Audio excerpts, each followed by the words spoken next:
Saya bingung dan benar-benar bingung untuk menentukan harus dari mana memulai pendapat berbeda ini. Sebab sejak menapakkan kaki sebagai hakim konstitusi di gedung mahkamah ini pada tanggal 11 April 2017 atau sekitar 6,5 tahun yang lalu, baru kali ini saya mengalami peristiwa aneh yang luar biasa dan dapat dikatakan jauh dari batas penalaran yang wajar. Mahkamah berubah pendirian dan sikapnya hanya dalam sekelebat.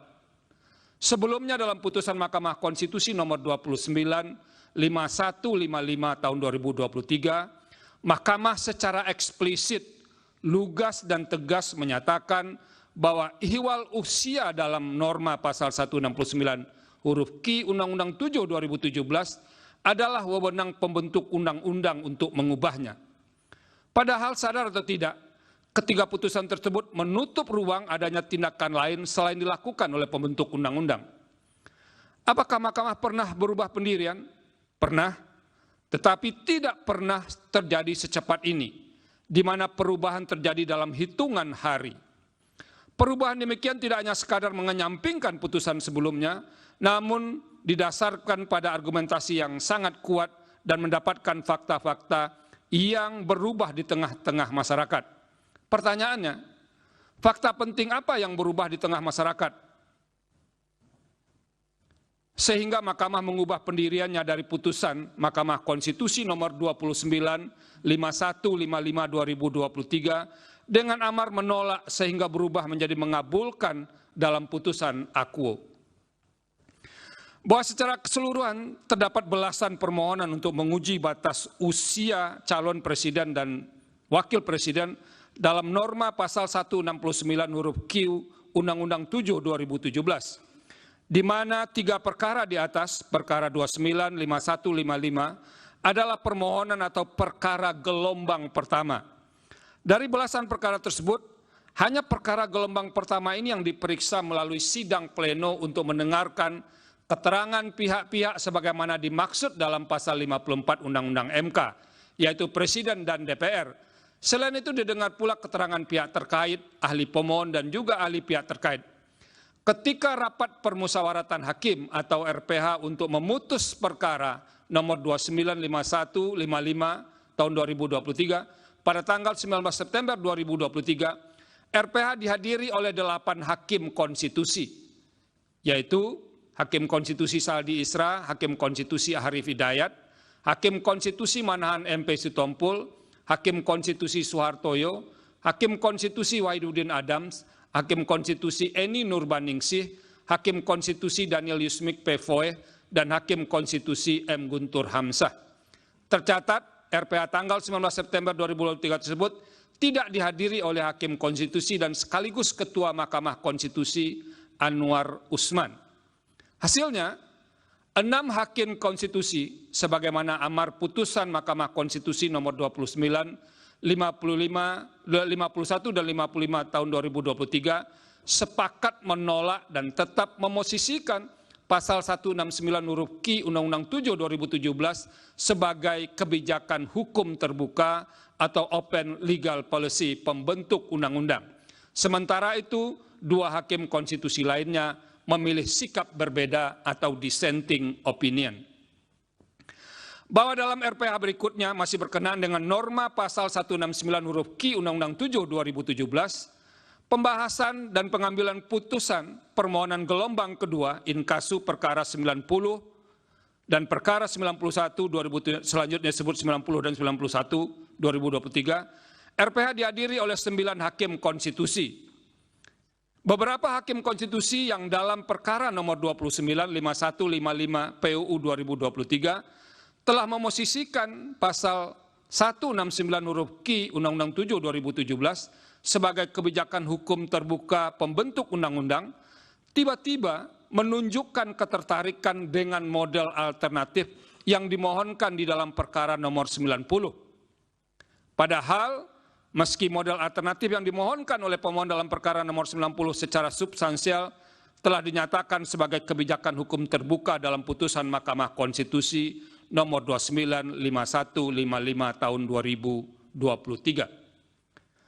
Tanda-tanda mulai bergeser dan berubahnya pandangan serta pendapat beberapa hakim dari putusan Mahkamah Konstitusi 29, 51, 55 PU 2023 tersebut mulai memicu pembahasan yang jauh lebih detail dan ulet. Karena itu, pembahasan terpaksa ditunda dan diulang beberapa kali. Terlebih lagi, dalam pembahasan ditemukan soal-soal yang berkaitan dengan formalitas permohonan yang memerlukan kejelasan dan kepastian. Tidak hanya itu, para pemohon perkara 90 dan 91 sempat menarik permohonannya dan kemudian sehari setelahnya membatalkan kembali penarikan tersebut. Dengan adanya kejadian tersebut, tidak ada pilihan lain selain Mahkamah harus mengagendakan sidang panel untuk mengonfirmasi surat penarikan dan surat pembatalan penarikan kepada para pemohon.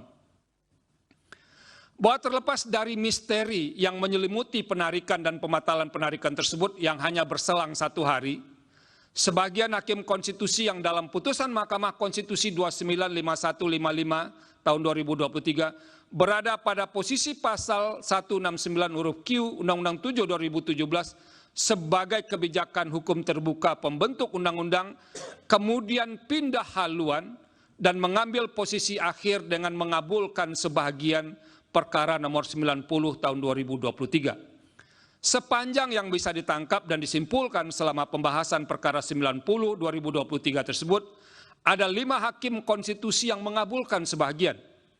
3 hakim konstitusi memaknai pasal 169 huruf Q Undang-Undang 7 2017 berusia paling rendah 40 tahun, memadankan atau membuat alternatif dengan atau pernah sedang menduduki jabatan yang dipilih melalui pemilihan umum termasuk pemilihan kepala daerah.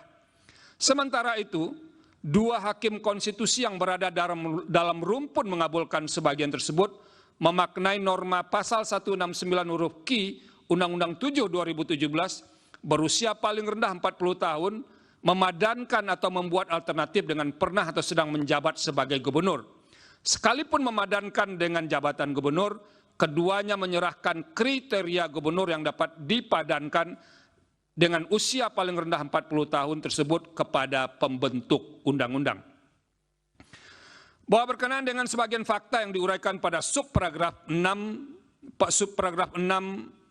26.3 dan subparagraf 626.4 di atas, pertanyaan ringan dan sekaligus mengelitik yang mungkin dapat dimunculkan, bila mana RPH untuk memutus perkara 295155 tahun 2003 dihadiri oleh 9 hakim konstitusi, apakah norma pasal 169 huruf Q Undang-Undang 7 2017 masih tetap didukung mayoritas hakim sebagai kebijakan hukum terbuka sebagaimana amar putusan Mahkamah Konstitusi nomor 295155 2023. Sebaliknya, jika RPH memutus perkara nomor 90 tahun 2023 tetap sama dengan komposisi hakim dalam putusan nomor 295155 2023, yaitu tetap 8 hakim tanpa dihadiri Hakim Anwar Usman, apakah putusan Mahkamah untuk perkara 90 akan tetap sama atau sejalan dengan amar putusan Mahkamah Konstitusi nomor 295155